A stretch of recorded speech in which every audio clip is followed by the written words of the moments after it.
Good evening, everyone, and welcome to the University of Manchester Middle East Centre's information session on all of the programs which we offer here in the Middle East. My name is William Walsh. I'm part of the recruitment team, the corporate relations team and marketing team here at the University of Manchester Middle East Centre, and I will be taking you through some of the details of the different programs. But thankfully with me today are all the program directors, thankfully, so they will be able to kind of take you through some of the course details and answer some of your questions as well towards the end of the session, where we'll have a couple of minutes to go through a Q&A session.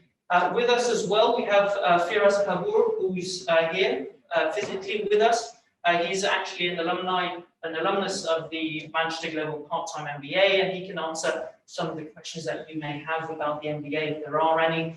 And we also have online Ms. Sana Khan, who's a current student on the Educational Leadership in Practice program as well. So you're more than welcome to ask a couple of questions to them if you do have any. So we'll start now with, I'll just take you through a couple of details, of course. So I just want to take you through a couple of things with regards to Manchester and the University of Manchester. Of course, for those of you who don't know, about Manchester, it's actually the second largest city in England after the capital London, of course. Very famous for its vibrant cultural scene. So some of the world's most recognized artists, musicians such as Oasis, actors such as Benedict Cumberbatch, which you may know from the Avengers movie, Doctor Strange, of course. We're also a very big sporting city, so you may be familiar with the two big football teams there, Manchester City and Manchester United. I'm sure many of you have heard of these two big teams, especially that Manchester City is owned by Amedeo here in the Middle East. And of course, as well as that, we're very much renowned for our vision, creativity, entrepreneurial spirit. I mean, we just need to look here at Ernest Rutherford, who actually was the first person to discover the nuclear atom and to split it as well, which launched the field of nuclear physics. And he actually won a Nobel Prize for this discovery. And it's also the location where the first computer was built. So in terms of innovation and creativity, we are very much at the forefront of this. Now, moving on to the university itself. So just a couple of facts for all of you here. The university was established back in 1824, so it is nearly 200 years old. So as you can imagine, during the past 2 centuries, we've really come to develop and innovate with our programs to become one of the most elite universities and to offer world-leading programs as well. In terms of university rankings, which are of course very important, we are ranked 27th in the world, 8th in Europe and 6th in the UK, and this is as per the QS World University Rankings of 2021. And in terms of the university-wide stats as well, we have 25 Nobel Prize winners. So if you think about that, let's put it into context. That's the 23rd university with the most Nobel Prize winners worldwide. So that's a significant achievement and just showcases the quality of the faculty and the research that is led by the University of Manchester. Furthermore, in terms of the business school, so Alliance Manchester Business School, which is a very reputable business school, of course. We just took out the MBA rankings because they're extremely important for business programs and especially the MBA. So it's ranked 45th in the world, 11th in Europe and 5th in the UK, which yet again showcases the eliteness of the programs that we offer at the University of Manchester. And in addition to all of that, the business school is actually triple accredited. So it has the accreditation of the Association of MBAs, the AACSB, which is an American accreditation body, as well as EQUIS, which is a European accreditation body. And as well as that, we also have accredited programs today. So the MSc in Real Estate is actually an RICS accredited program. And I'm sure Mark, the program director, will talk about that a little bit more further on as well. Now, moving on to the centre itself. So the University of Manchester Middle East Centre was set up back in 2006, so about nearly 15 years ago this year. So it is our first Jubilee this year. We actually have been running many different programs during this time, but we've had over 100 nationalities on our programs.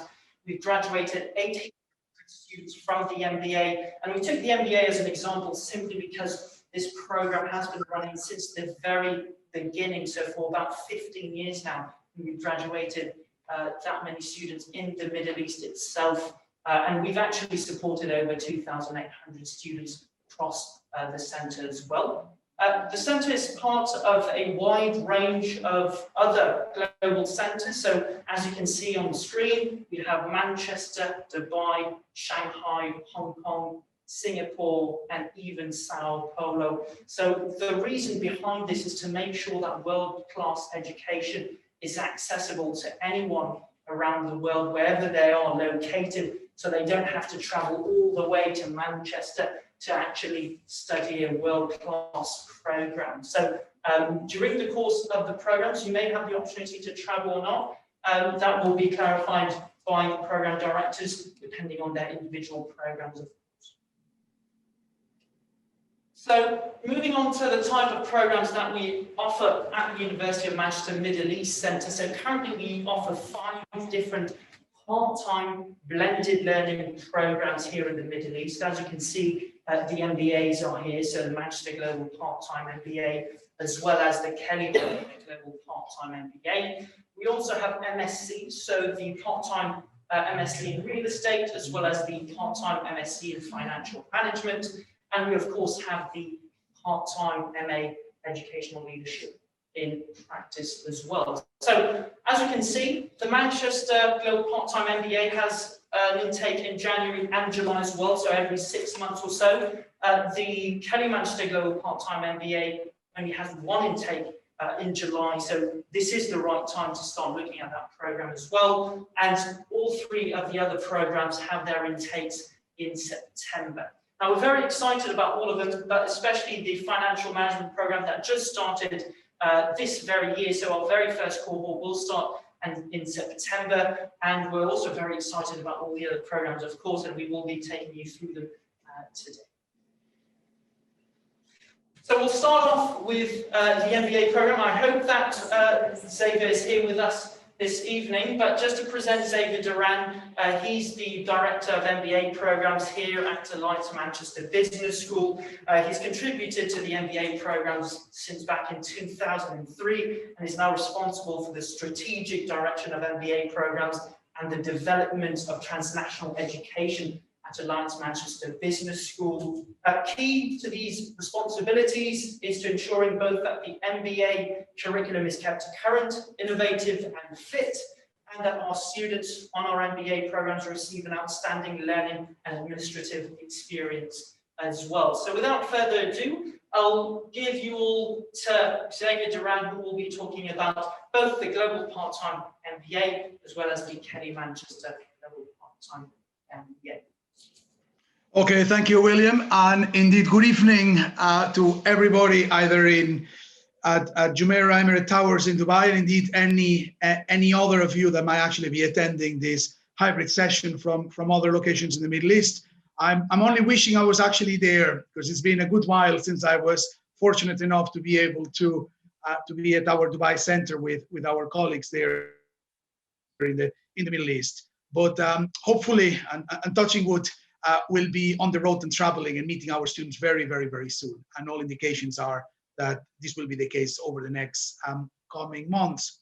But in any case, and as William already mentioned, the Global MBA is a program that we have been offering through our network of international centers for a long, long, long time.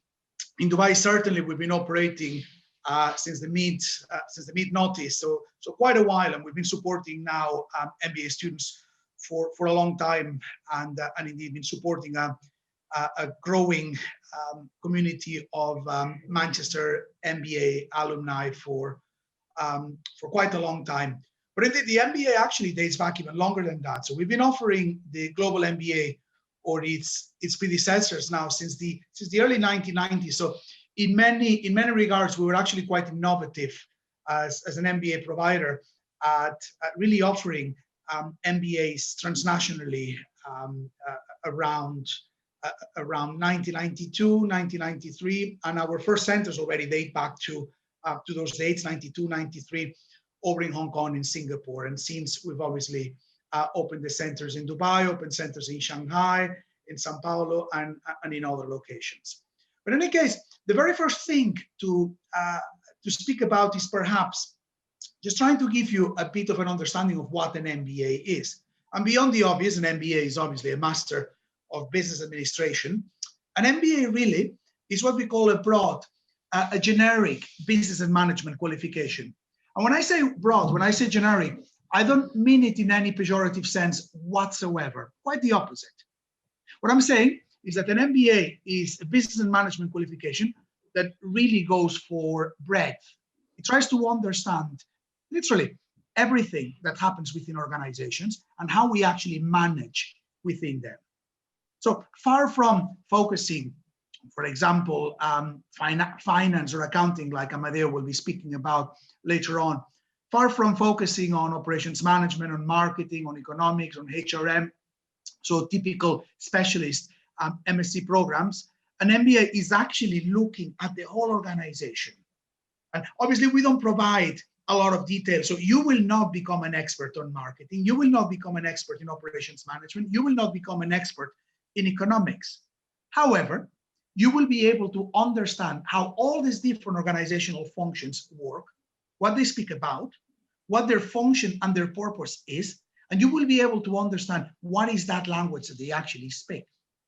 Now, not only that, but then usually the second part of the MBA, ours and indeed any other MBA program, you will have the opportunity to start your journey by means of customizing your choice of elective, the project that you're actually undertaking, and indeed just trying to do really and specialize on a very specific area that you're actually interested in. Very, very shortly, where all the different details, they will be explained. Talking about the internal.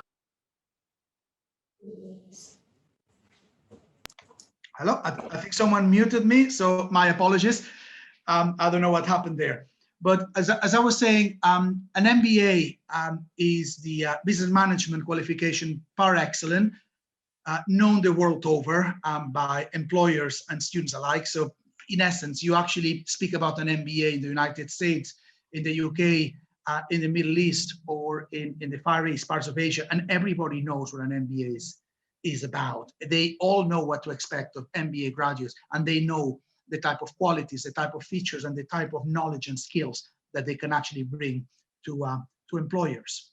What's quite interesting is that in looking at that breadth, so looking at that operations, management, marketing, finance, accounting, economics, organizational behavior, organizational design, and so on, that's perhaps more the business side of things. But what's important as well is that you remember that MBAs are not only about the business side of things, but also the management side of things.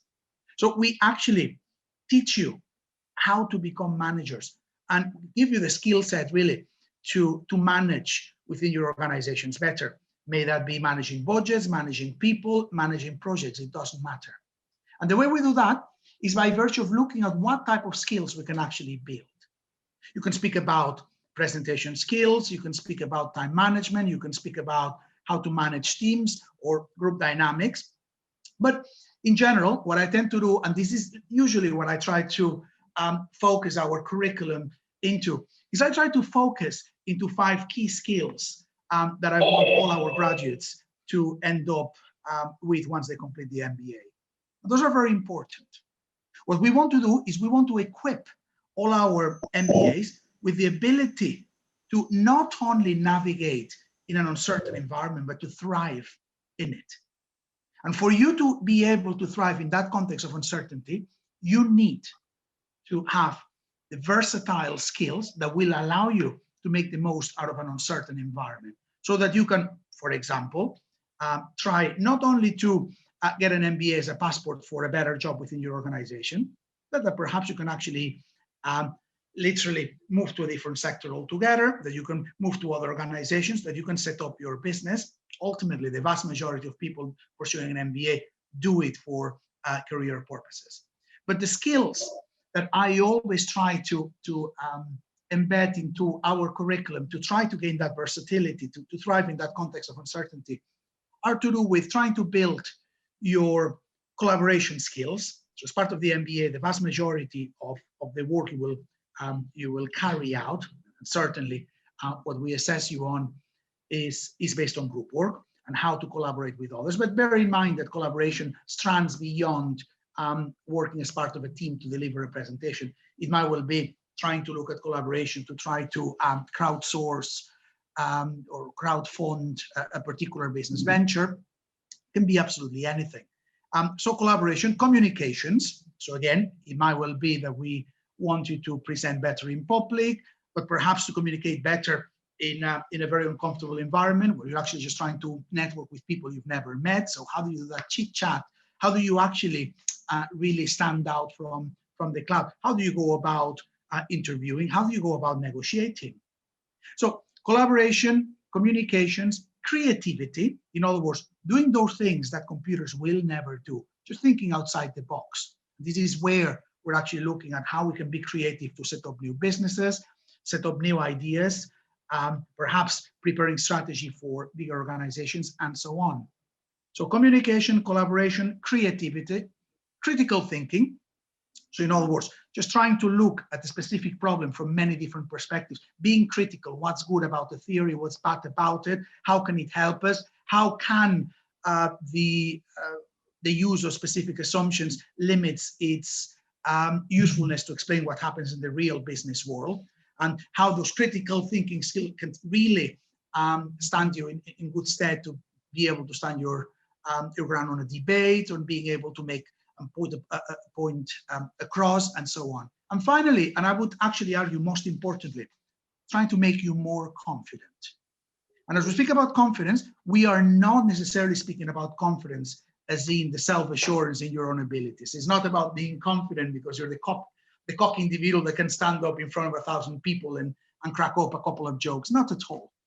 As important as this may be, I think another dimension of confidence, so confidence is in the belief that we can trust, that we can rely on something happening, is possibly more important. So confidence basically on a system, confidence on something happening. Confidence, for example, on the opportunities that change, that uncertainty can bring. It's about being optimistic about the future. And you can be incredibly self-assured about your own abilities, but if you're not confident about the opportunities that uncertainty can bring, you'll never be able to seize them. That is why it's so important. And whilst the vast majority of our applicants, when asked, why would you want to pursue an MBA? Oh, because I want to make more money, because I want to get a better job, or because I want to speak the same language as those in finance in my company. Whilst these are the type of issues that many of our applicants tell us, the vast majority of our graduates, when asked, what was the biggest takeaway from the MBA? Confidence. It made me more confident to speak in public. It made me more confident to change a role altogether. It made me confident to set up my business. It's confidence that is so, so important. And it gave me that optimism about looking at the opportunities that uncertainty could actually bring. How do we deliver our MBAs at Alliance Manchester Business School, part of the University of Manchester? So ours, as William already indicated, is what we call a blended learning part-time program. So our standard global MBA program is a 2-year program that you actually take in a blend of both online and face-to-face elements that we actually try to make as flexible as possible, as we understand that you being part-time students need to basically plan ahead and being able to perhaps not being in your studies every single weekend or every 2 hours every evening. So instead what we actually do is we actually try to concentrate the face-to-face interactions that we have with our students into what we call workshop residentials. And those workshop residentials normally happen 3 times a year. So for those of you, for example, thinking of signing up for our program, which starts in July, you would be coming for 4 days in July. Then around September time, you would actually go to our Dubai center for 7 days, actually in September time, and then you would also go for another workshop residential halfway through the semester on March, April time in 2022. And then you'd have a repeat roughly of the same type of delivery on the following year. As you can see here, on the very first year, we deliver the core business and management disciplines. So giving you that overview of organizational functions, so operations management, marketing, accounting, finance, a bit of economics, organizational behavior, organizational design, and so on. And then in the second year, what we do is we bring absolutely everything together. Once you have an understanding as to how organizations work, we bring it all together to look at the capstone strategy course, where you take that helicopter view that allows you to look at the interplay, at the different tensions and the different linkages that exist between the different functional areas within the organization. And it's only once you actually have that helicopter view that you're in a position to look at strategy at a higher level. Along with that, and in your second year, you actually have a choice of 3 elective units. We offer at any one time around 25, 24 electives. We tend to refresh them quite often. And then along with that as well, we underpin the second year with the preparation of a group live business project of your own choosing as well, really based on a real problem, feasibility study, changing the strategy of a specific business, entry strategies into new markets, and so on. Now, you would be taking all the workshops in this program at the Dubai Center, but as William said, and because we actually offer the program all over the world, so we offer it obviously in Dubai and in Manchester, but also in Shanghai, in Hong Kong, in Singapore, in Brazil. When it comes to electives, you would have the choice of going and taking those elective workshops anywhere else in the world you wanted. We operate what we call a flying faculty model, whereby we fly our academic from Manchester to all those centers. And indeed, then that gives us the consistency of delivery in terms of quality, that what we deliver in Manchester is the same that will be delivered in Dubai, in Hong Kong, in Singapore, in Shanghai, and at the different international centers.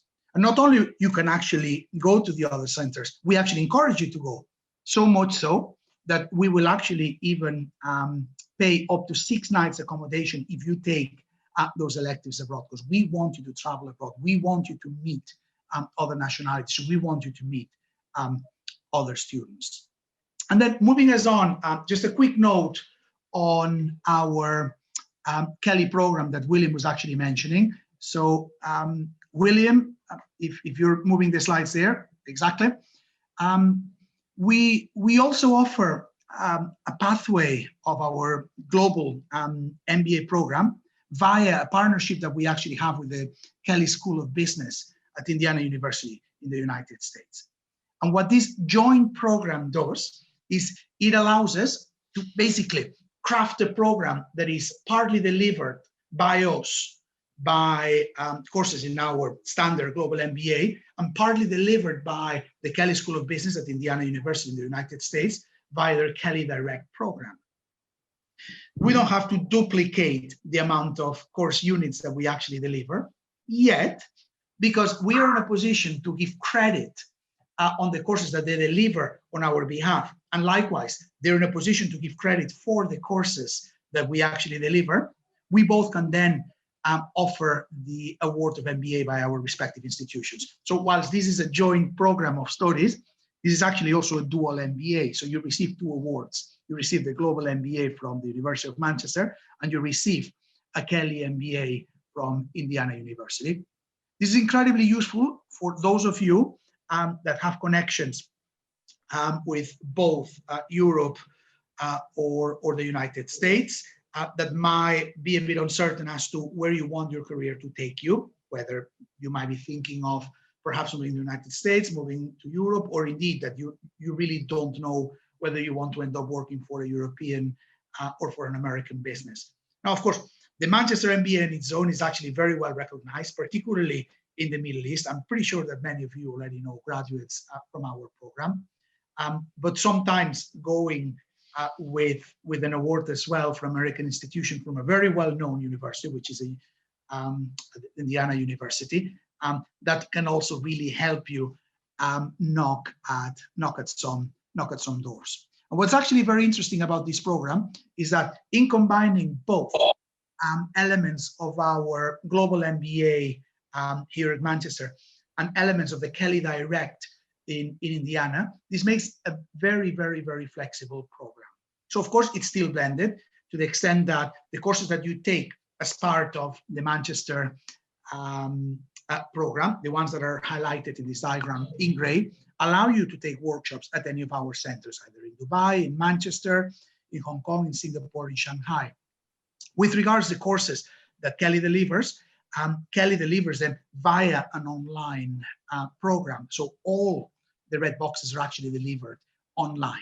However, the very first encounter is actually in Bloomington, Indiana. It's basically where Indiana University, the Kelley School of Business, is actually based. An absolutely amazing campus, I must say that, because it's actually one of those picture-perfect American campuses. And also, as one of the electives that Kelley offers, you have the ability to also travel, if you wish, to Washington, D.C., to the Washington campus, as they call it, to take a class on public management for 5 days face-to-face, where you can actually meet American congressmen, senators, different individuals from international organizations like the IMF set in Washington, D.C., and so on. So quite interesting. This, in addition also to giving you a dual award, opens the door to 2 different sets of alumni communities. So you're basically doubling up the amount of alumni access you have. It gives you access to 2 sets of faculties at the University of Manchester and indeed as well at Indiana University, as well as 2 sets of infrastructure. So 2 sets of libraries, 2 graduations, if you will, 2 sets of careers teams, and so on. So quite an interesting proposition as well, and certainly a very flexible one. So now, having done that, I know that my colleagues need time, so I'll just pass it on to my colleagues. Fantastic. Thank you very much, Xavier. That was very insightful. And of course, we will be taking all your questions towards the end of this session. So we'll manage to keep some time so that we can answer some of your questions, so that Xavier can answer some of your questions as well. So we'll now be moving on to the MSc Financial Management Program, which is headed by Amedeo de Cesari. And Amedeo is actually, in addition to being the course director, of course, a senior lecturer in finance and accounting at the finance division of the Alliance Business School. Amedeo's research expertise lies in areas of corporate finance and corporate governance, with a particular focus on dividend payments, stock repurchases, initial public offerings, mergers and acquisitions, as well as executive compensation. Amedeo also has substantial teaching experience. So over the years, he has taught at both undergraduate and postgraduate levels, including the MBA, in courses such as finance, corporate finance, and derivatives. So without further ado, Amedeo, I'll pass it over to you. Thanks a lot, William, and thanks for everybody attending this evening. Hopefully you can hear me well. So I will try to explain briefly, first of all, the purposes of the program. So we're very excited actually that we have recently launched this new MSc in Financial Management, which is currently ongoing in our centers in Manchester and Shanghai. We're very happy that the program is going quite smoothly and students are very happy, and we have got very good feedback from our students that we currently have. And we're very excited that we are launching it now in other centers, including Dubai, of course. Now, what is this program about? Well, unlike the MBA program, of course, in this MSc, we are going to focus on something more narrow. In particular, we're going to focus on financial management. So what is financial management about? Financial management is about essentially decisions made by corporations that are of financial nature. So for instance, decisions concerning whether or not to invest in a particular project, how to finance that particular project, whether perhaps to borrow some debt capital or equity capital, and also whether or not to pay a dividend to the shareholders of the company. So these are very important decisions the companies have to make throughout their lives that affect the values of companies. And of course, the MSc is actually much broader than this. I'm just focusing on the main topics in the MSc, but as you can see from the structure of the MSc, we look at many different other issues. We look at, for instance, accounting issues, because financial managers need to understand about accounting. We look at issues concerning the valuation of companies, the valuations of assets, any type of asset. So this MSc is also suitable for other types of finance professionals, like perhaps a financial analyst that have to determine the value of a company when the company perhaps is targeted by another company that wants to take it over, or perhaps during an initial public offering when the company goes public and needs to determine its own valuation to set the price at which it is going public. So the MSc is quite broad from this point of view. We also have units on global financial markets, institutions. We have units on venture capital and private equity. So it is really suitable for different types of professionals in finance. It is also suitable, that's very important to point out, also for people that do not know much about finance. Okay, so we make sure that this program is as accessible as possible, in that if you're interested in finance, even though you do not have any background knowledge, either academic knowledge or any type of knowledge about finance and or accounting, this program can still be suitable for you, as long as we have some required somehow skills. In particular, as you probably realize, finance is about numbers, calculations. It is also about analyzing some of the numbers, analyzing data from companies, markets, industries. So in order to be successful in this MSc, you need to be willing and comfortable somehow to deal with calculations, with numbers, perhaps with some basic statistical applications, nothing really advanced, but still these are techniques that are important to a finance professional. Another important point I want to make about this program is that finance is a subject in which theory is quite important, and we are very rigorous in our teaching. And by the way, our units are taught by people from our university. So again, we want to make sure that our teaching is of good quality. So we rely on people we can trust, that are qualified, that are also research active and experienced both in teaching and research. So I was saying that basically finance is about theories. So we teach some basic theories that you need to know to understand how the financial world works, how managers make financial decisions. But at the same time, we only teach you those theories that are needed for practical applications. So essentially in this MSc, we want to tackle those questions that are relevant to financial managers. Those key questions that are relevant in practice to financial managers, that are relevant in practice to finance professionals. And in order to do that, we also rely quite a lot on assessments that are based on projects. Often they're based on case studies of real companies. So that's what I do, for instance, in my own unit, which is called Corporate Finance.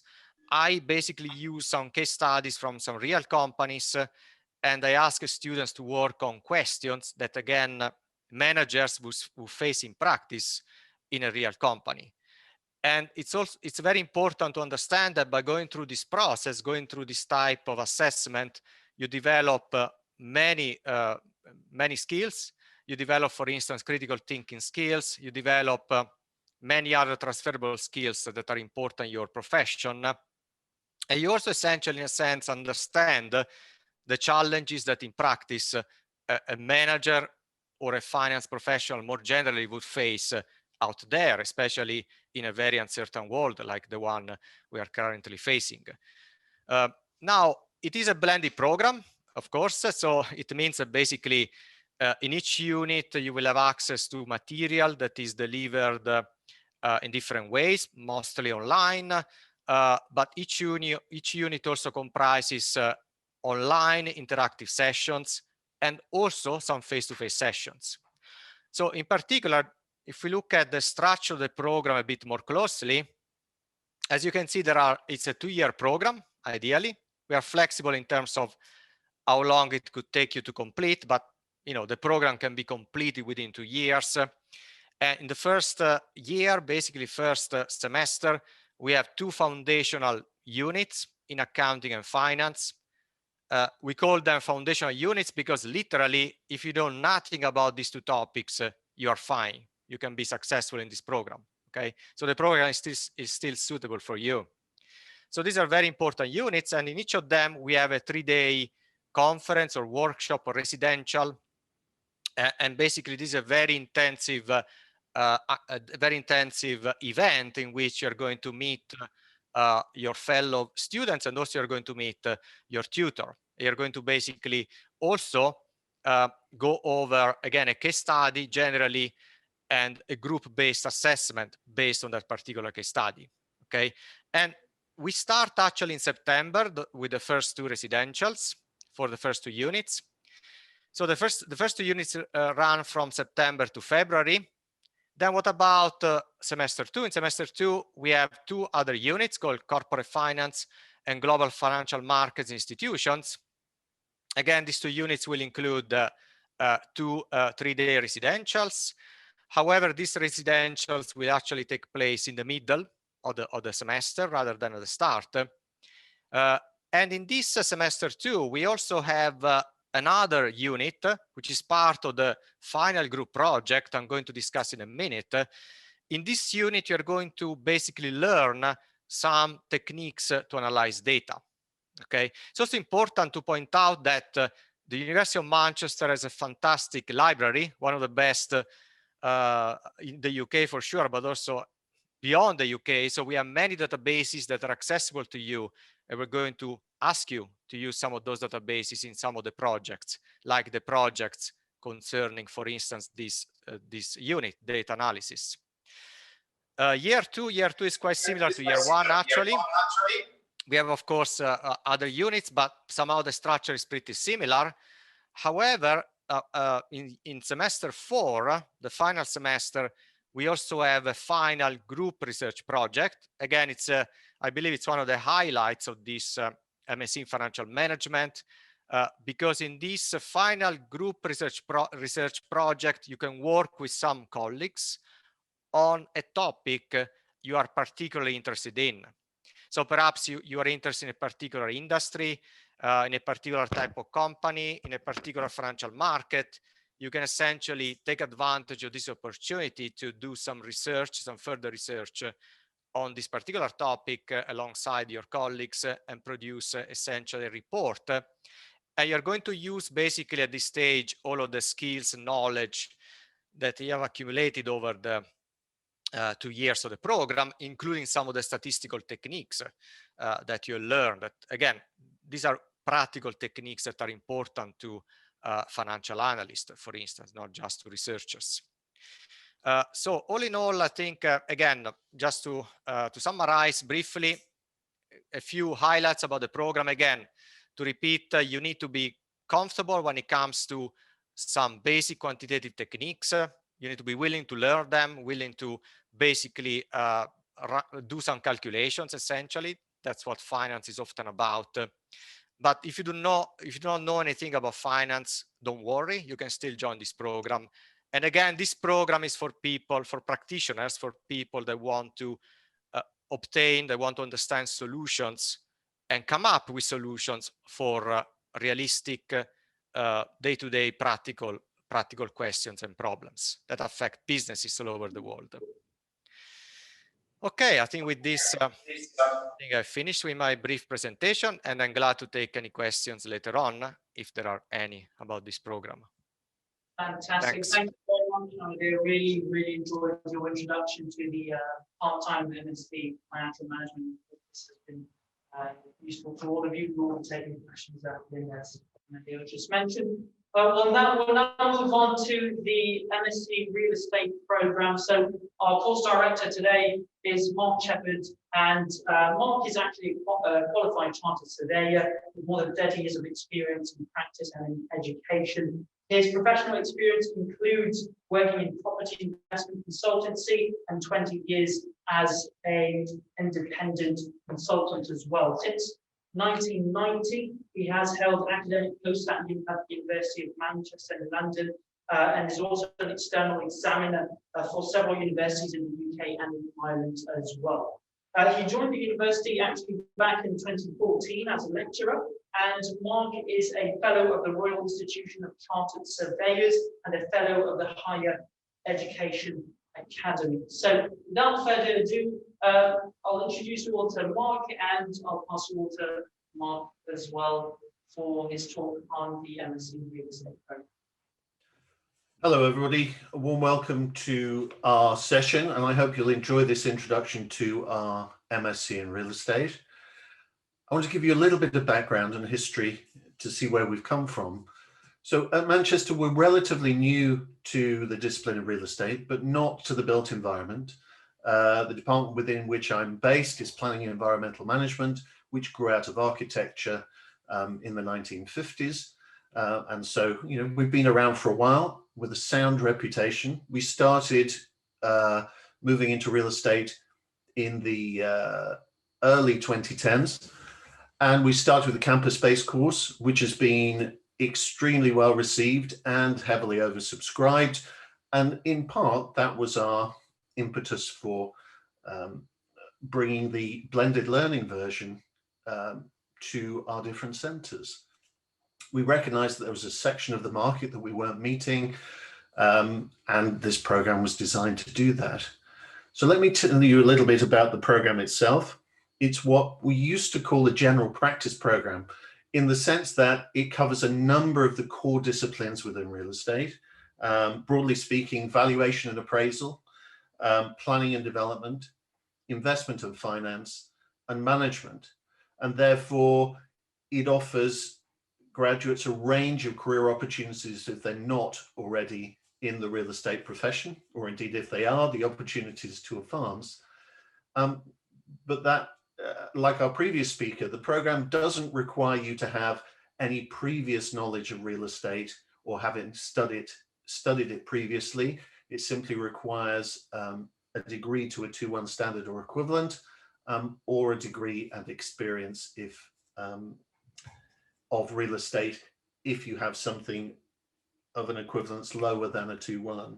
Anyway, the point about the program is that it's designed to take you through the key core disciplines of real estate to help you achieve not just an academic qualification, but a professional qualification.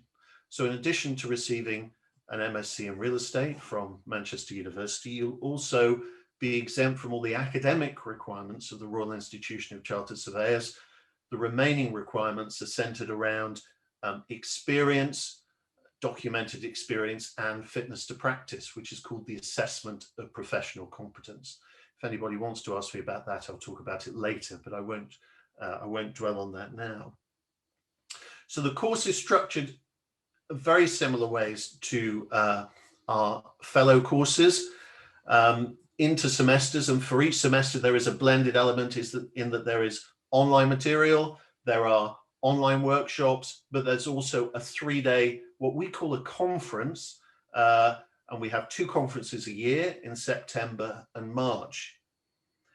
So the units themselves obviously focus on the essentials of each subject, but we also want to give you the opportunities to network, to hear about cutting edge research, to understand what's going on with current practice. And so the point of the conferences is to bring everybody together and give them an opportunity to explore collectively the key issues and make sure that they're getting exposure to up-to-date practice and to understand how people are adapting to what is a very volatile and changing market in many ways.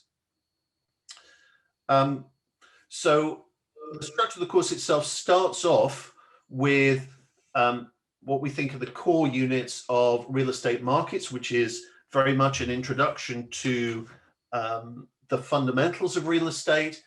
And within that, we also introduce you to, I suppose, the academic study of the subject area. And I suppose that gives me pause to think that the staff contributing to the course come from a range of backgrounds. So a number of us, myself and my colleague Selma Carson, for example, are have spent many years in practice, but also specialist elements of the course, planning for future cities, for example, are delivered by our professors who have very specific research interests and are, very well-known international experts in their field.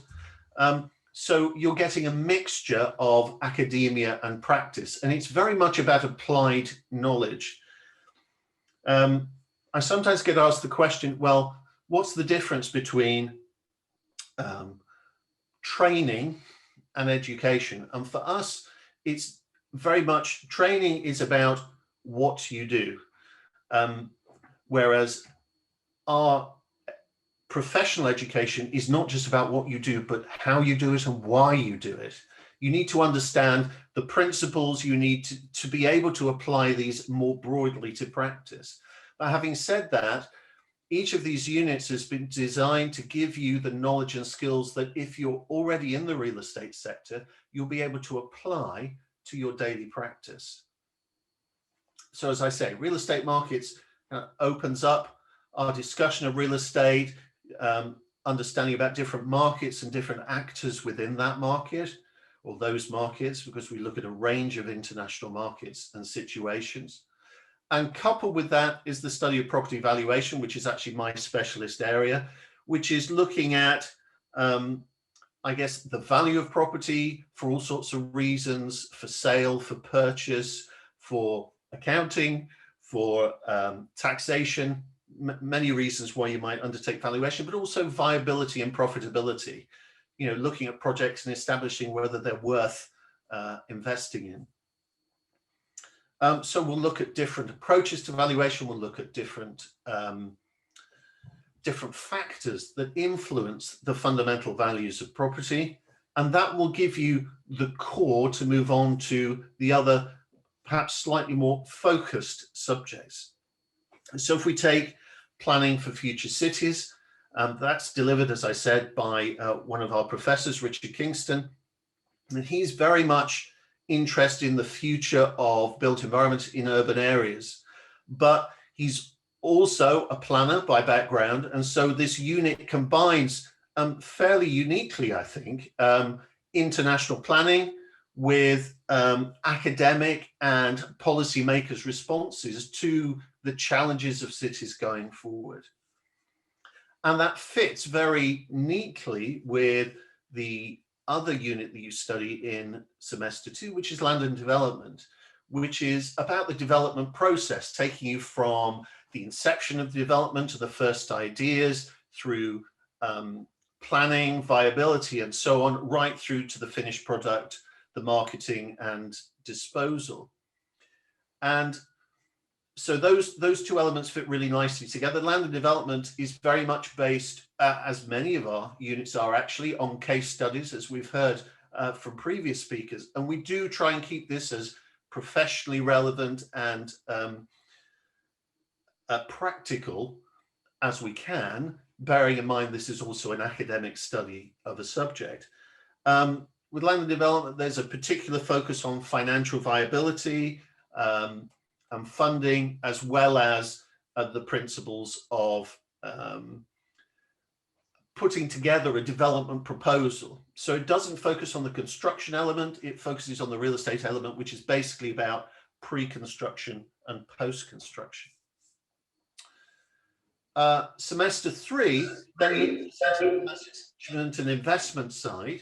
So we start off with real estate investment and finance, which is, as you might perhaps appreciate, a mixture of the fundamentals of finance. It also covers issues around direct and indirect investment in real estate, and also about portfolio selection, portfolio review and appraisal.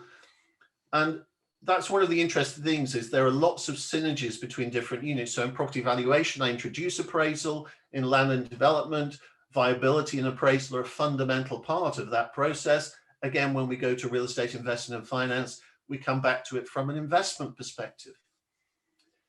Now, that is really about owning portfolios of property and decision-making within investment. We couple that with strategic asset management, which is more about the operational management of real estate assets. The idea that if you own assets, you want to maximize value and you want to add value. And to that extent, strategic asset management is about looking at different sectors of the property market, retail, office, industrial, and so on, and looking at how you address the more operational problems to ensure that you're attracting and retaining the best tenants, that you're maximizing the value out of the property, you know when to buy and sell, about, for example, if you have multiple tenants wanting to occupy property, how do you decide between those different tenants about which one you ought to take on and why? Now, those first 3 semesters are all about core units. So everybody studies the same thing up to that point. For semester 4, things get a little bit more intense because all of the preceding units, all of those core units are 20 credits. So you're studying 2 20-credit units.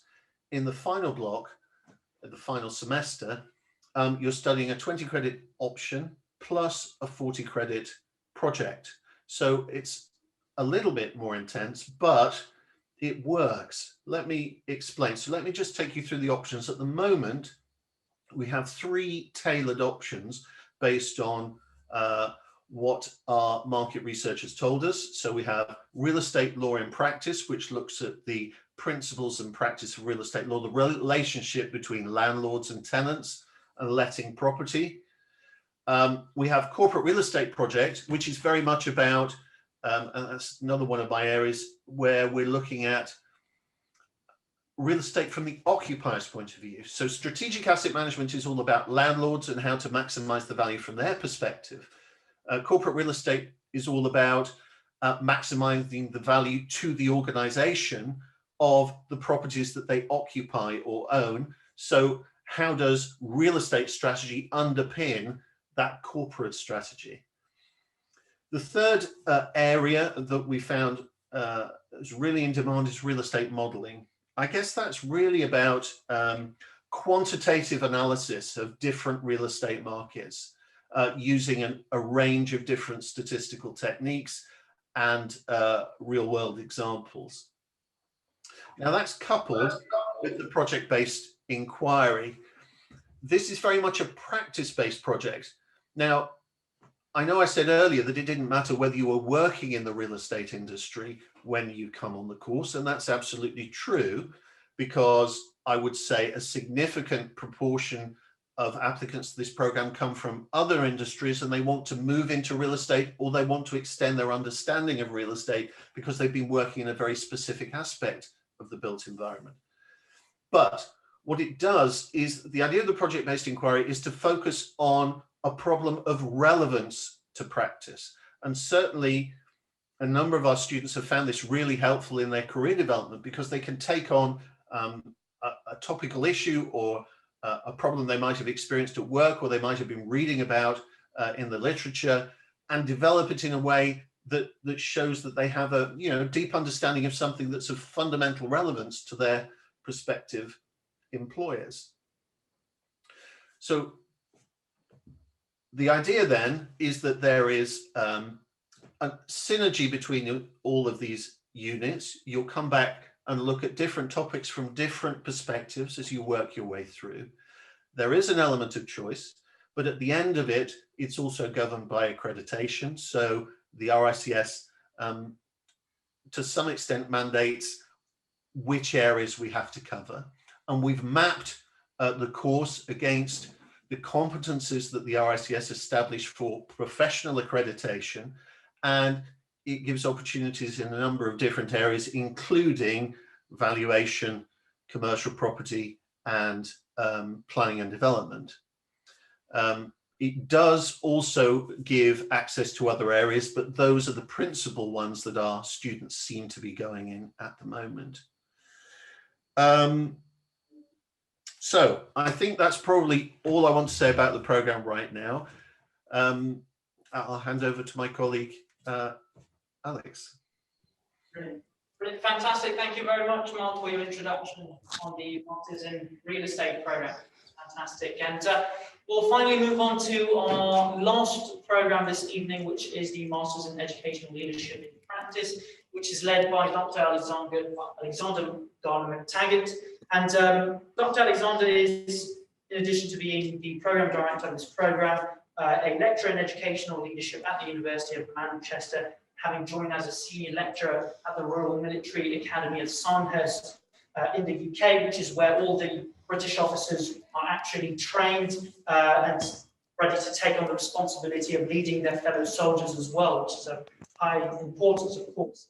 He has also taught and researched internationally since 1995, so he has worked in the region before. He was based in Abu Dhabi for a short while, and his research seeks to better understand globalizing pressures on education and its leadership through the lens of equity, distinction, and power as well. So without further ado, I'll leave you all in the hands of Dr. Alexander Gardner-McTaggart to introduce the Masters in Educational Leadership in Practice. Thank you very much, William, and thank you, Dubai Centre. Thank you also my colleagues for preparing the ground for me beforehand. I shall try and follow in your footsteps adequately. Now, the Manchester Institute of Education, which is where we sit, this is where this master's degree comes from, is part of SEED, which is the School of Environment, Education and Development, which is part of the Faculty of Humanities of the University of Manchester. We are the largest campus-based university in the United Kingdom with close to 40,000 students, which means that our Faculty of Humanities is as big as many universities are in their own right. The Manchester Institute of Education has the honour of being the oldest department of education in the United Kingdom, and thereby one of the oldest in the world. It was founded in the early 1900s and has a very prestigious and long history, which is deeply intertwined with the social development of Britain, as well as the intellectual development therein. So what's this master's degree about? Well, it's a master's degree in educational leadership in practice, as the name says. Why is it this? Well, what is it about it that's different? It's one of many such degrees that exist that aim to train teachers and educators to be able to take on the challenges of leadership, management and administration in schools, colleges, nurseries, universities around the world.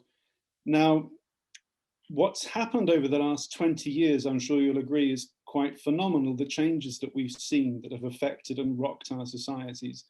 And education sits very closely with the issues that concern us as citizens, because what education does is it turns us and our children and their children into the future citizens of tomorrow.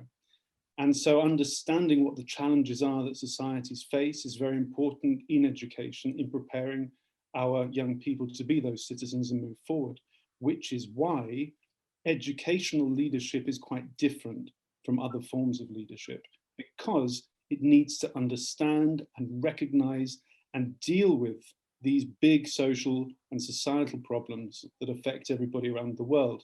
Now, when I was at school, the issues that we faced, we were in the Cold War at the time. So children my age at that time, we used to worry about things like the bomb dropping. We used to have nightmares about them. Those are the things that kept us up at night.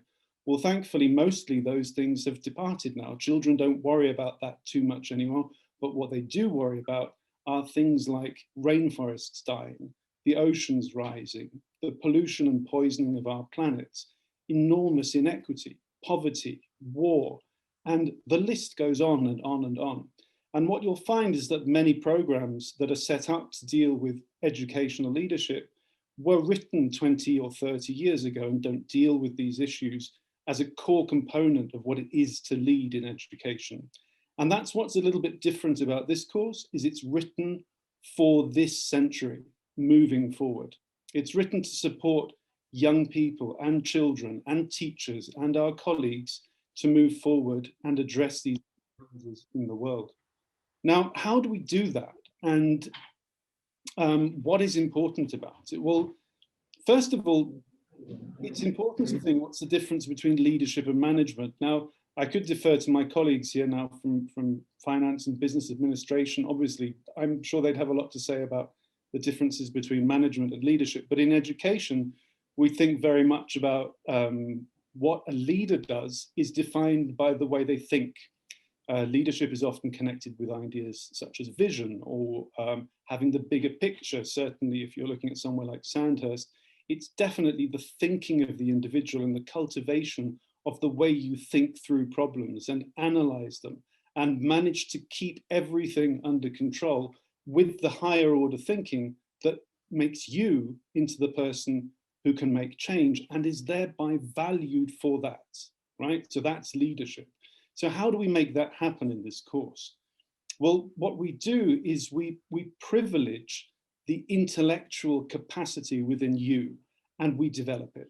So we take you through a rigorous process of training and developing your skills in robust ways, allowing you to be able to talk truth to power.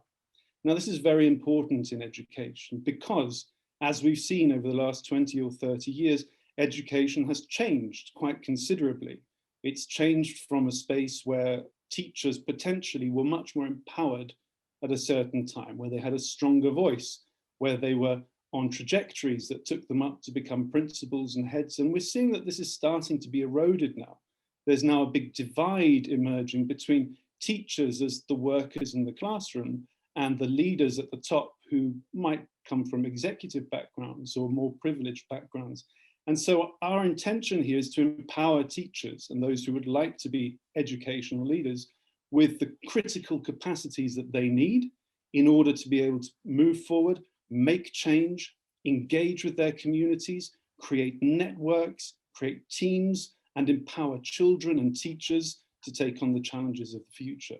So we do this by engaging you with state-of-the-art literature and research, much of which is developed in the Manchester Institute of Education, and allowing you a broad understanding of the issues and the themes and the topics that are evolving in the world of education at the moment, the challenges that we face, and putting you in the driver's seat there to understand how that actually works.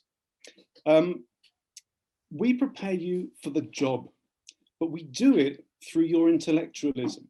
So we don't teach you skills of how to take notes in a meeting and how to run one, because that's not leadership. That would be administration.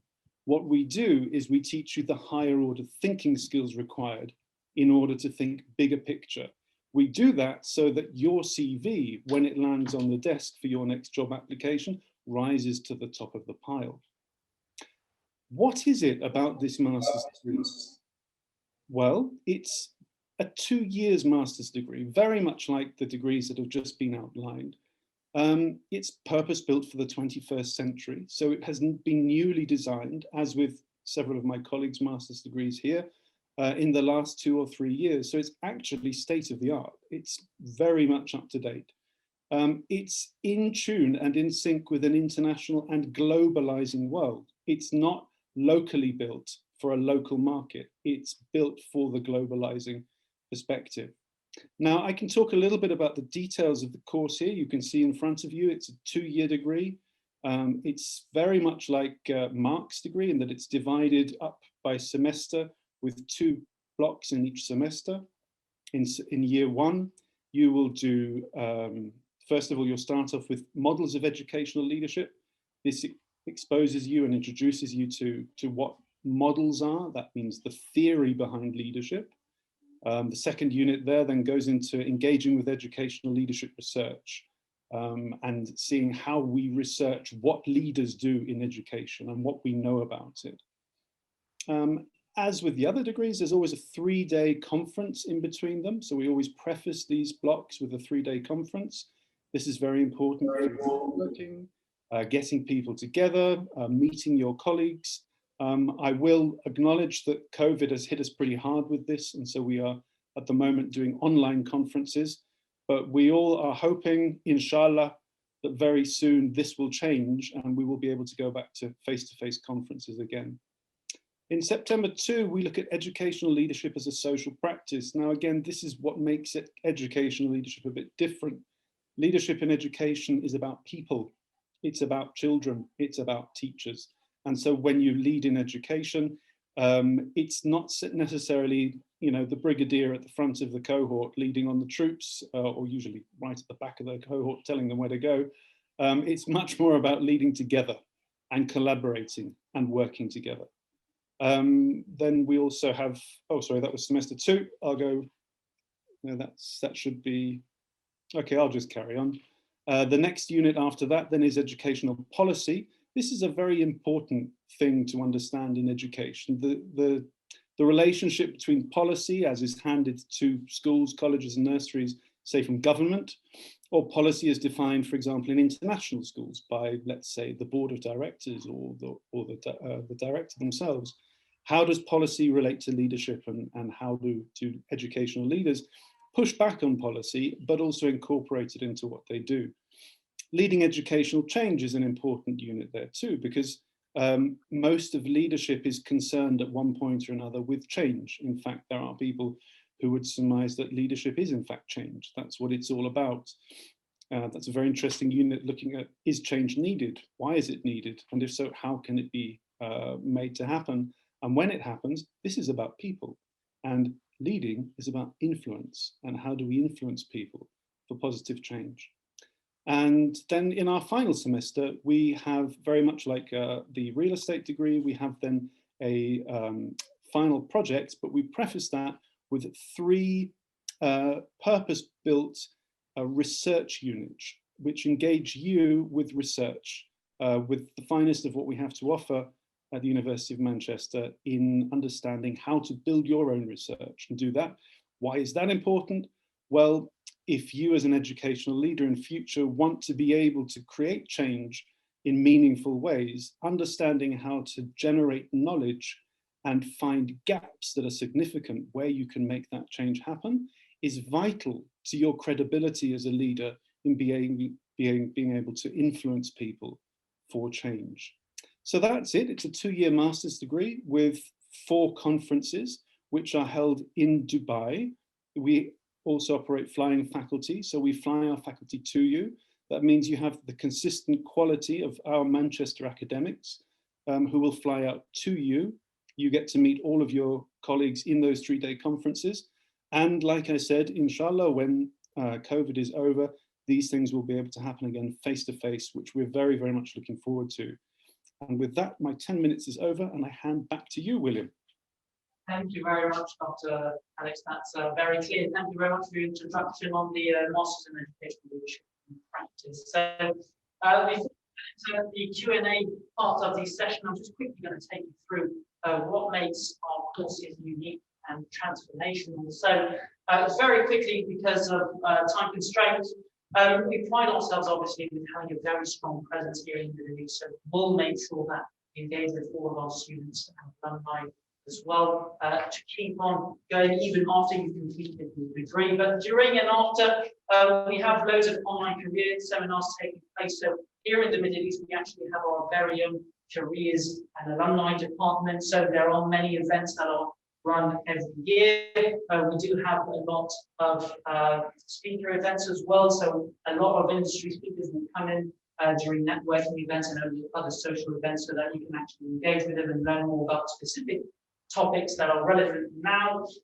As well as that, we pride ourselves with the global alumni. So as you can imagine, Manchester has over 40,000 students in the UK alone. In addition, you need to count all the other students that we have worldwide.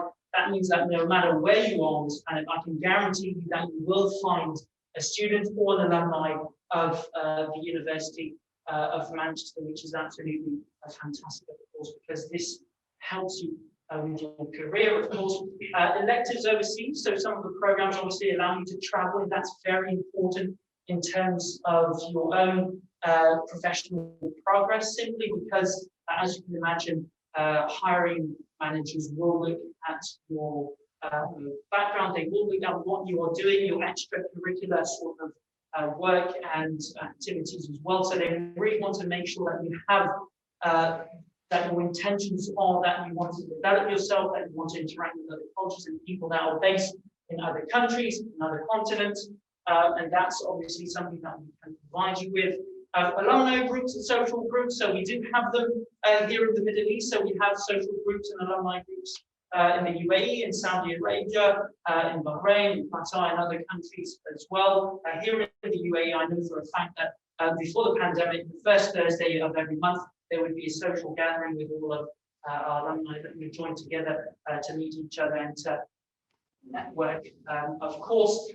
As well as that, colleagues from a range of different industries and as well different practices. So for the MBA, for example, we will have colleagues that will come from a range of backgrounds, so HR, marketing, operations, finance, etc. And that will really help you in terms of getting different perspectives and developing expertise in different areas as well. But for other specialist program, you will learn different practices from the other students on the program as well, which is extremely important as well. So you will learn as much from these gentlemen as you will from your fellow students on the programs, which is extremely valuable, of course. And we do have global networking events as well, as you can imagine. We have events across all our centres, which we focus on different things, and we obviously have our main careers and alumni department back in Manchester that events very important as well. So it does offer some sort of transformational experience, and that's what we want to really promote. It's not only the 2 years of your program, it's also after you've graduated. We still keep in touch, we still bring you up to date with some new content and new material that can be valuable for your career and your personal progress. Move to the next one, thank you. So before we go on to Q&A, just very quickly, because I'm conscious of time, with regards to applications, first and foremost, if you want to learn more about the requirements itself, please visit manchester.ac.ae. You can find all the different programs on there with their personal requirements, because they all have different ones, as you can imagine. But with regards to application, they are very similar. So you will have to complete an online application form where you'll have to put in, of course, your personal details, your degree certificate. If you do have one or several programs, you'll see it has specific requirements. In addition to that, you'll have to send us your updated CV, so you'll have to attach that to the application form. You'll have to provide us with 2 professional references, so if it could be your current employer or previous employer, someone within these companies or organizations, that's fantastic. And as well as that, you'll have to actually write a short essay or a couple of essays, depending on the program you are applying for. So for the MBA specifically, you will have to complete what is called the Manchester Admissions Test, the MAT test, which is on 3 different components. Please get in touch with us at the university. We have counsellors here with us today, and you can actually submit a callback request on all these different programs online. So if you visit manchester.ac.ae, you will be able to find these programs and submit a callback request, where we will get back to you as soon as possible to explain all the requirements and details about these programs, as well as the admissions as well. So once all that is done, we send, of course, everything to the UK, to the admissions team, and to the program directors to review your application, and you will then hear from them if you have been offered a place on their programs. So with that being said, we actually have a very special social responsibility activity which is currently ongoing, which is called a doctor's school with Dubai Cares. So we actually partner with them to create, to try and develop a school in a country that really needs it, especially at the moment. We really pride ourselves in trying to develop education, push it further. So it's actually our pleasure to show you this very short clip.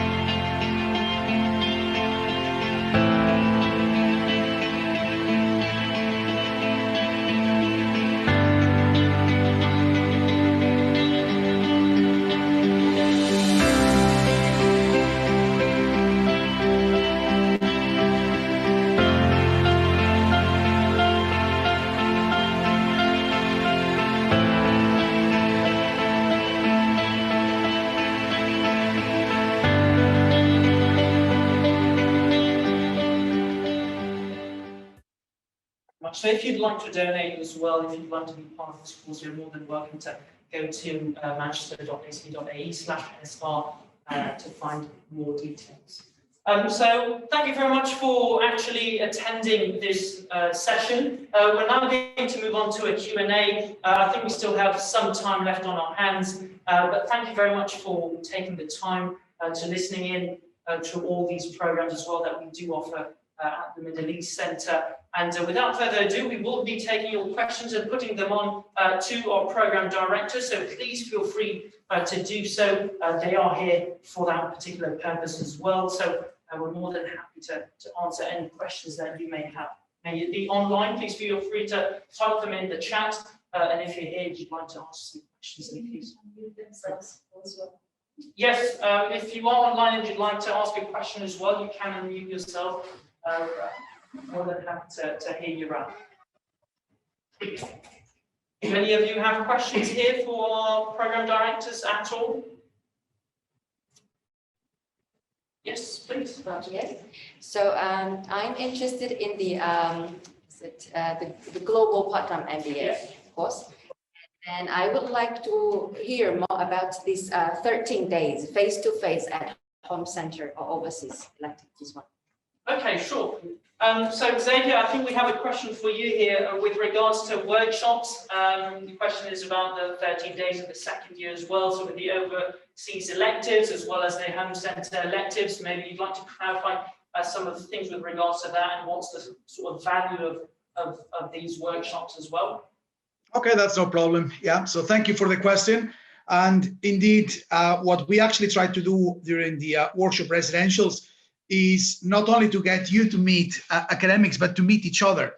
So whilst we actually operate with a large number of students, normally we bring around 800 to 900 global MBA students all over the world every year in 2 intakes. What we actually also make sure of is that you're never in a class of more than 30 people. So our workshops are kept very, very, very small. And the reason we do this is because workshops are actually focused on trying to not only consolidate knowledge, but to try to draw knowledge and expertise from all our students and our delegates. So much of the learning actually happens before you come to the workshops or after you attend the workshops. What we actually do during the workshops is we get our academics literally to be more facilitators rather than conveyors of knowledge. We actually just try to look at how the different theories, the different frameworks, the different models, the different discussions that you've actually and knowledge that you've actually been exposed to as part of the curriculum, how that actually comes to life. What is your experience with those theories? What's your experience with what we've actually taught you before and what we will be teaching you after the workshop? How do you see those different theories, those models pan out in the real world, in your own industries, in your own professional backgrounds? What's quite interesting as well to note is that in an MBA, we're actually bringing people from every single walk of life. People that work in finance, people that might be working as project managers, people that might be working in IT, people that work in retail, in healthcare, people even in the military. And by bringing all that myriad of professional backgrounds, we're actually really creating a very rich environment where we can actually be looking at how different industries, how different people, how different nationalities and cultures look at the world from a different prism, really, how different perspective can actually add value as to how you actually grow as a leader of tomorrow. So the key point is that workshops are actually incredibly hands-on, very, very practical. They're not as focused on conveying knowledge, but more so on consolidating it and on discussing it, really. And what's quite important is to note, however, that once you're actually at the workshop residential, typically around 6 or 7 days, you really leave work, you really leave your own personal lives behind. You actually breathe the subject matter for a couple of days. So what we want to do is really, really consolidate those workshop residentials so as to give you an opportunity really to step out of your day-to-day lives and really start breathing that subject matter. They're quite intense. As I mentioned, everything that happens in the very first year in terms of residentials happens at the Dubai Center. And then later on in the second year, at the very beginning, you take Strategy and Competition Part B, so that capstone strategy course, again, in Dubai. And then your electives, you're actually free to choose whether you want to take those workshops in Dubai, or whether you want to come here to Manchester, indeed to Shanghai, Singapore, Hong Kong, or Brazil. I hope that answers your question. Has it answered your question? Yeah, sure. Thank you. Thank you. Any other questions? Yes, please. Regarding the course of real estate. Yes. This course would allow the students after finishing the master's to want to proceed for a PhD study and continue in the academic and academic route in order to working in teaching or to continue in the academic. Fantastic, brilliant. I don't know, Mark, if you heard that question, but I'm sorry, I didn't quite hear that question. That's fine. The question was, can this, after completing this program, can it lead you to a PhD program within the same field to move on into the academic side of real estate as well? Can it be used for that purpose? Certainly, yes. A small number of our students do go on to study further at Masters in Research or PhD level. Yes, absolutely. And we have a team within our department led by Professor Anupam Nanda, who is involved with research specifically within real estate and looking after our PhD students. I think it's fair to say that the course is primarily aimed at practice and applied learning, but obviously that also produces opportunities to take some of those elements further. So yes, absolutely it is possible, although it's not a common route for students on this particular program. One more question, please. Yes, please. Optional courses. There is in the brochure of the Middle East, there is 2 optional courses only, and the real estate modeling of real estate. It's not included in the brochure. But actually, I saw it here in the UK brochure and in the presentation. Is it course it will be available in the Middle East or not? Mark, I think the question was, is the real estate modeling elective, will it be available in the Middle East as well, or does that only apply to those in Manchester?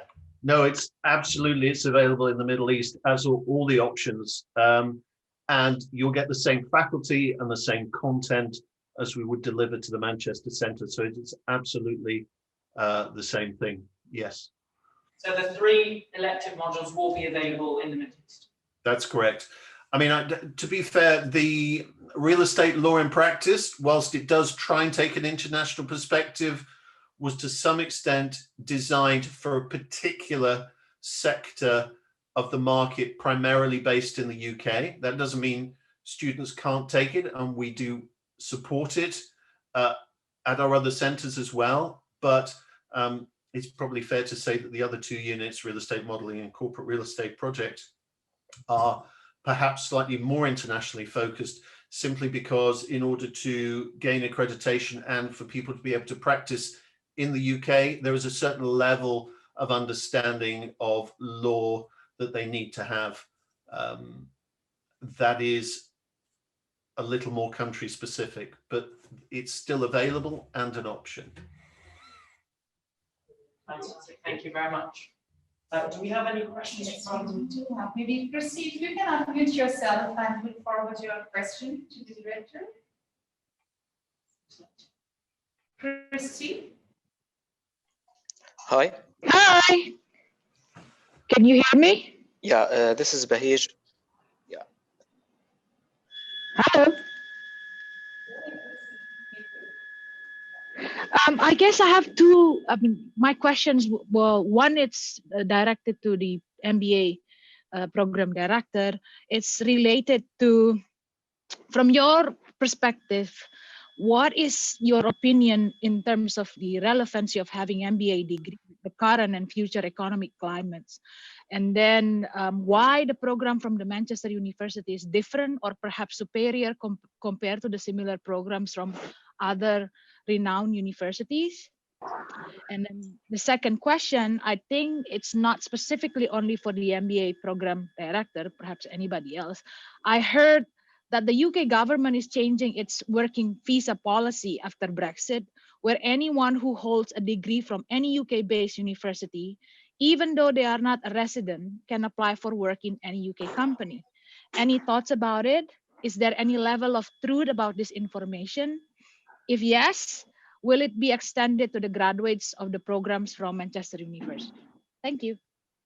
Okay, Christy, thanks for your questions, and I'll address the first one and then just give you my view on the second one, and then I'll pass it on to my colleagues to see if they have more information on the second one. But with regards to your first question, you were asking me about the relevance of an MBA in the current environment, and indeed in the future economic environment or business environment. And I think the answer needs to lie in the broadness and the generality of an MBA as a program. So the MBA is not a program, again, that actually applies to one specific industry, does not apply to one specific professional background, but is one that is actually giving you the skills and the knowledge that will allow you to transfer that knowledge and those skills to any professional background. So it's the fact that, as I said earlier, it allows you to be a versatile business and business or manager, really. And I think testament to this is the fact that the MBA is actually a very resilient qualification. The MBA as a qualification in itself dates back to 1908. It was actually created for the first time by Harvard over 100 years ago. And whilst many qualifications might come and go, the MBA has really stood the test of time. It's actually incredibly adaptable. And again, it's the fact that it's so broad, that it's so general, that it actually looks at how organizations work at that moment in time and how you manage within them and how you understand the context in which you operate at that one moment in time. Really, that it actually makes it very valid and allows you to really thrive in a period of uncertainty. It's actually quite interesting to note that MBAs tend to be more popular actually when there's some disruption in the economy. So we all saw a boost in our applications around 2009, 2010, just after the financial crisis. And this year, again, we've actually received a lot of interest on MBAs as people really want to basically retrain themselves, as people are actually just looking at doing something that will allow them to differentiate themselves from colleagues and will allow them to perhaps gain that general and that broad skill set that will allow them to move to different sectors, to move to different industries, to move to different jobs. So that's really what it is. And then in terms about what makes us, I'll stay away from saying that it makes us superior than other programs, but it makes us a bit different to other programs.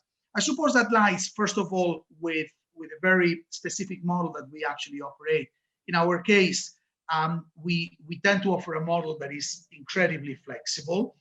We actually think that our model, making you come 3 times a year as opposed to making you come every single weekend or 4 evenings per week, for example, allows many of our students the flexibility to really juggle their own professional lives with the rigors of a top class MBA, but other models might actually work better for other individuals. So it's a very specific model that we actually use, coupled with the fact that we take a very, very global approach. And when I say global, I don't mean it simply by virtue of the fact that we actually operate our programs transnationally, so that we have a network of international centers, or that we have a very diverse student population with more than 100 nationalities being represented.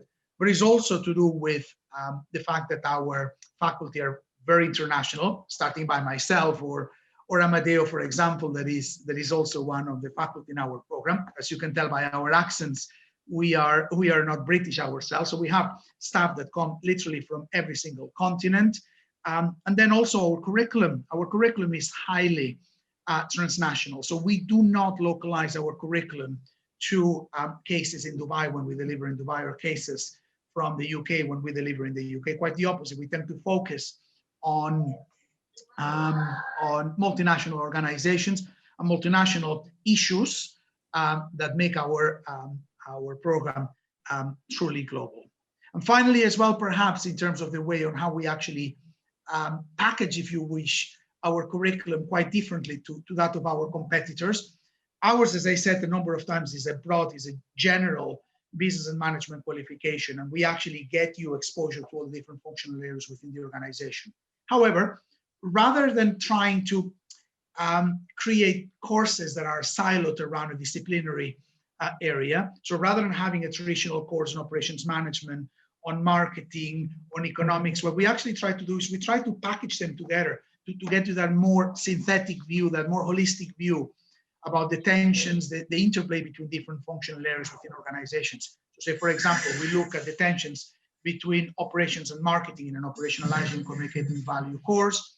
We look at the tensions, or if you wish, the linkages between accounting and finance in a business accounting and finance course. And then we actually look, for example, the relevance and the linkages that exist between the understanding of the current business and economic environment and how we manage within it through our Leading and Managing the Global Environment course. So in other words, we actually take quite an innovative design to our curriculum by trying to package our courses in different ways that allow us to make it perhaps a bit more holistic and a bit more synthetic.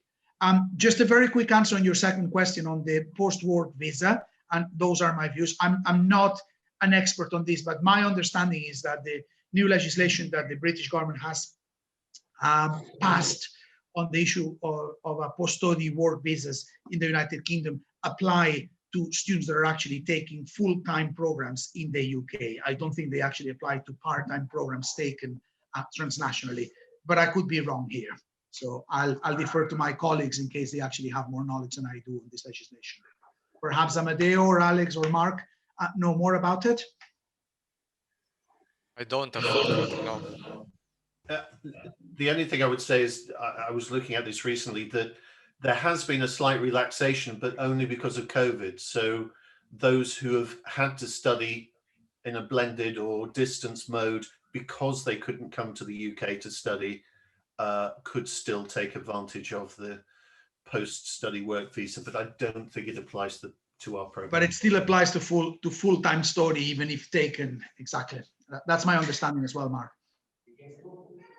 Fantastic. Thank you all very much. I'm just very conscious of time, so I'd just like to very quickly have Ms. Sana Khan, who's here with us, which is one of the current students on the Masters in Educational Leadership program.